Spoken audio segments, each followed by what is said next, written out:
You know, the Olympic Games are this massive global spectacle we all know and love. But what if I told you that behind all the fanfare and the medals, there are some really incredible, kind of weird secrets? Well, today, we're going to pull back the curtain and dive into the hidden stories of the world's greatest sporting event.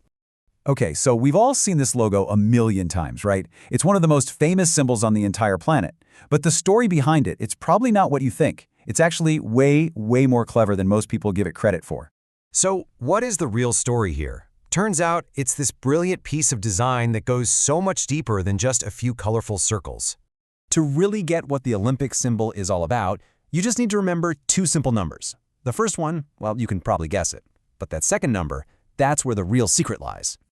So number one is, of course, 5. You see 5 rings, and each of those rings stands for one of the 5 inhabited continents of the world, all coming together to compete. Simple enough, right? But the key phrase here is linked together in friendship. This wasn't just a map.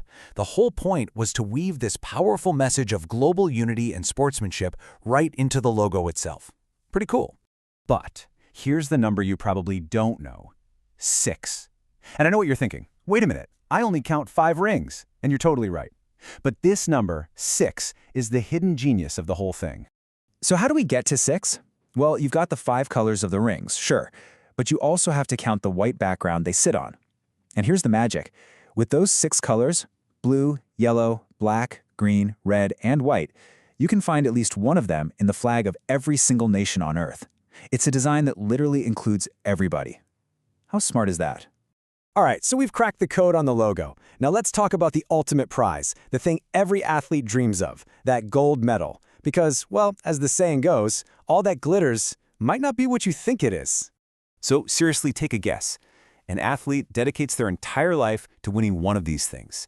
It's got to be solid gold, right? Or at least like a big chunk of it. What do you think? Nope. The answer is just 6 grams. That's it. To put that in perspective, that's less than the weight of 2 pennies. The ultimate prize in all of sports is mostly something else entirely. So here's the actual recipe for a gold medal. It's not solid gold at all. It's actually made of 92.5% silver, and then it's just plated with that tiny 6 grams of pure gold.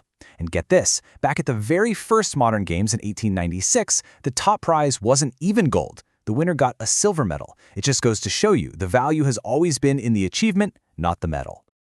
Okay, now for what I think is the best part. The Olympics today feel so polished, so professional, but the Games have this incredibly weird and wonderful history of events that, well, they just didn't make the cut. You heard that right. Live, pigeon, shooting. Can you even imagine turning on your TV today to watch that? Or a swimming obstacle course? These were real, official Olympic events at one point. It's wild.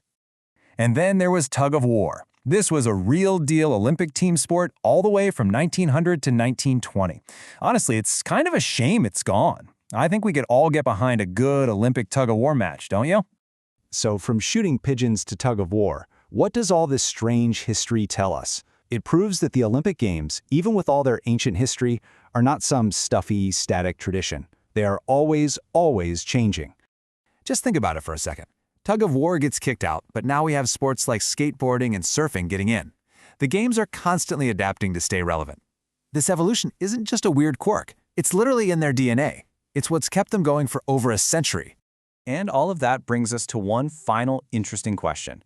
We know the list of sports is always changing. So after seeing things like tug of war and, yes, live pigeon shooting get the boot, what current Olympic sport do you think is next on the chopping block? It's something to think about as the Games keep writing their own history. Thanks for joining me for this explainer.